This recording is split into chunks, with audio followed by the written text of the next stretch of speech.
My goodness. Thank you. Welcome. Such an honor to have Secretary General Cassio, it's an Father Leo. How are you doing? I must say that I've been a friend of the Jesuits. They've been my friend, actually, ever since I came to the United States. But let me tell you a little bit about my story. I was born in Istria. Istria is now part of Croatia, but if you look at Italy, Italy has 20 regions. In the right-hand side is Friuli, Venezia Giulia. And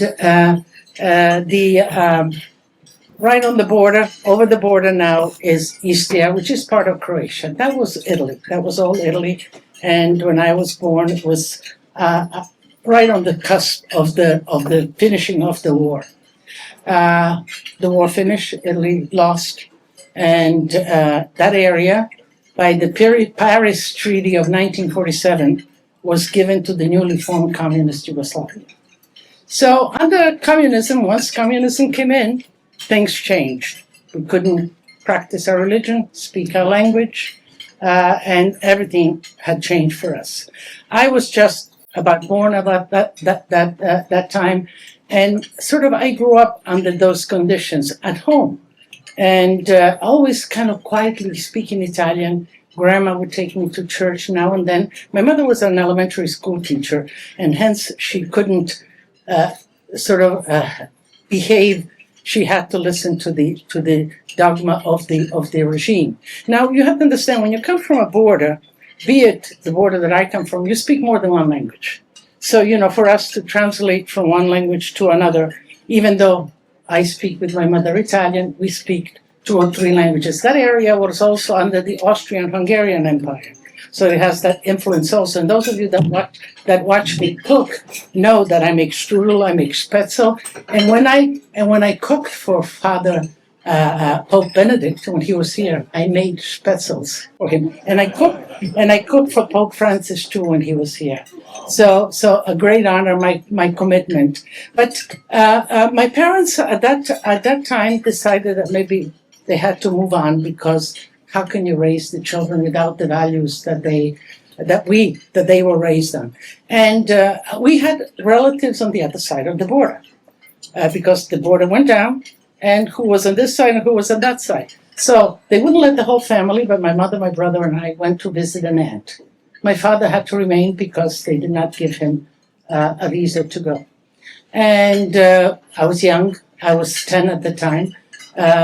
Excited about traveling, going to Italy, and the raising in under communism, I attribute my passion for food, for family, to my grandmother, because given those conditions, my mother put my brother and myself with grandma in a little country town, and that's where she raised the food, the animals, to feed the family. And I was involved in that. And I think that's at the basis of my understanding and appreciation of food and sharing of food, and having not food.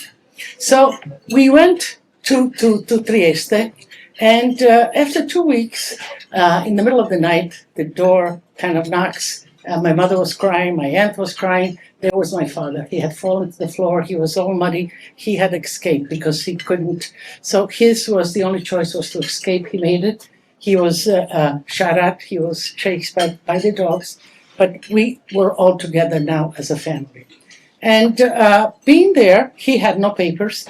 And if they caught you, that's right on the border, they would repatriate you if you didn't have the papers or whatever.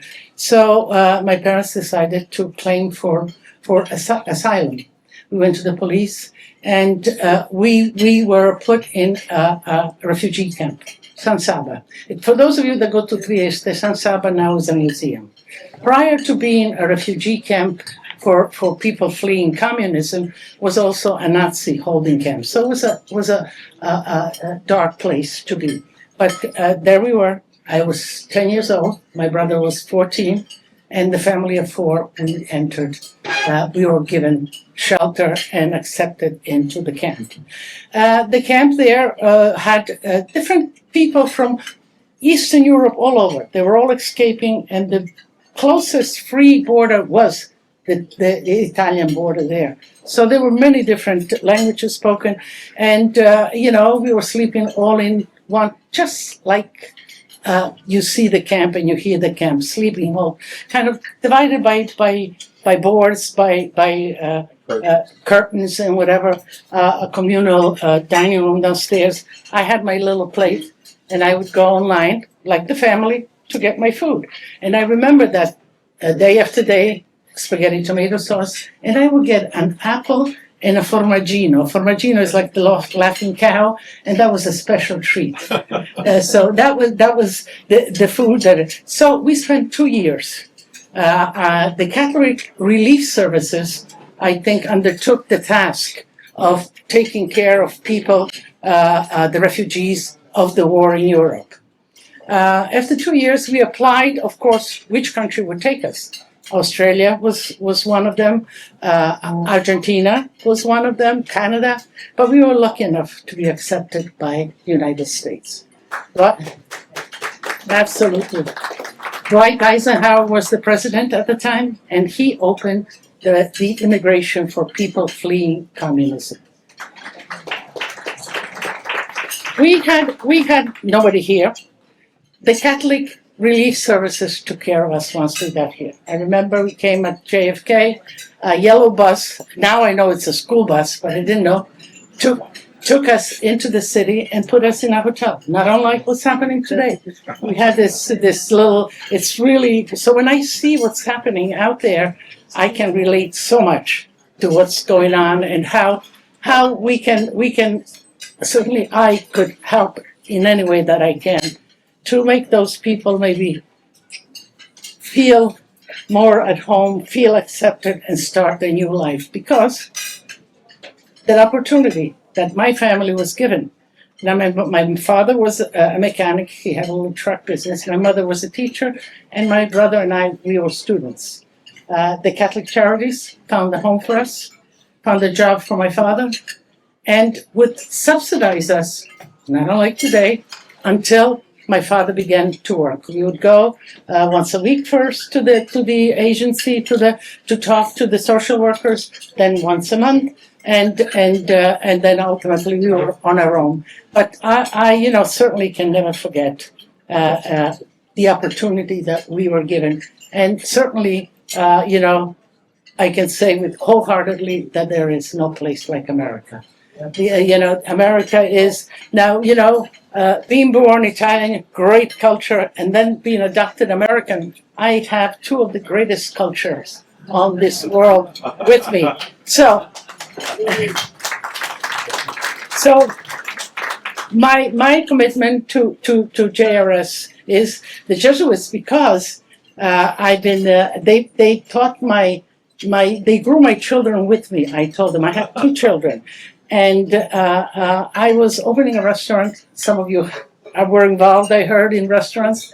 It's you leave in the morning, 10, 11, you come back at midnight, and so on. I was lucky enough that I had my mother. We lived in the Italian style. My mother and my father lived with us. They had their own little apartment, but they lived with us. They helped me raise my children. But I needed help because for the spiritual, for the human element for my children. I wanted them, and of course I put them in the hands of the Jesuits. From Regis, Fordham Prep, Fordham University, Boston University, Georgetown, all the way. My kids, and I always thank the Jesuits for helping me to raise my children, because my children are 2 wonderful children, and now in turn I have 5 grandchildren. So here I am with all my heart supporting this, and I'm so glad that you are all here. And I feel a great sense of enthusiasm and wanting to be here and wanting to participate. But let me tell you, I don't think there's ever more a needy time, if you will, for all of our participation and support for the people that need it out there all over the world. So thank you for being here. Enjoy. Pardon the service, but for the sake of moving it on, we don't want you to hang around too long. So I mean literally because of you, not because of me. Right. But I told them to serve, so we'll continue talking about that. So the menu is a rather simple menu. This is Pecco. This is one of our, actually my son's, the first restaurant that I opened with my son, that we opened together, and it's here more than 30 years, and it's in the theater district in White Beach. And we're known for our pasta trio. What we do here, besides the regular menu, is that we have 3 pastas of the day, and they go around with the pot, and they sort of, if you chose that, they serve you the pasta. Tonight you will have, in the same fashion, 2 pastas. So first you have the Caesar salad, you have calamari fritti. Please make sure you eat them. You have a little bit of prosciutto and salami. And then you're going to have the Sinfonia di Pasta, which is an Italian-American dish, manicotti, and a very Italian dish, gnocchi con ragù di anitra, duck sauce. That was one of the favorite dishes that I ate as a child. Grandma had, chickens, ducks, we had pigs, we had everything. So Sunday when it was special, we made gnocchi, we got involved, and we made it with duck sauce. So I thought I'd share that with you. And then family style, you're going to get on your table, they're going to put platters of chicken breast in a lemon sauce or spinach, salmon with, I guess, a roasted salmon with Brussels, and beef steak sliced on top of hanger steak with vegetables, polenta, and so on. So those 3 will come in the middle. You'll eat family style because this is family. You are like family. You have entered the Jesuit family now, and you're committed. And we treat you like family. So thank you very much. The wine that you're drinking are also all our production. And those are some of the vineyards in Friuli. We have a vineyard, the first wine, which is the Friulano, is from Friuli. Friulano is a Tokai. Tokai was called before, but with Hungary reclaimed the regionality of the geographical area of Tokai. They make their own Tokai, so we had to change our name in Friuli, and we called it Friulano. I hope you enjoy. The red one is a super Tuscan, in a sense Aragone, and that's from Tuscany, from Maremma, and it has Syrah, Sangiovese, Alicante, and Carignano in the Aragone, because the Spaniards occupied that area at one time, and so we kind of chose that name to carry on the history, if you will. So, buon appetito, enjoy, grazie mille, and so I say one more thing. You're going to get a little gift. Those of you that are sort of worried, well, can I cook this? Can I do this? You're getting my latest book. Andy, right? Yeah. And something else too. We planned something else. So you're going home and you're going to cook like Lydia.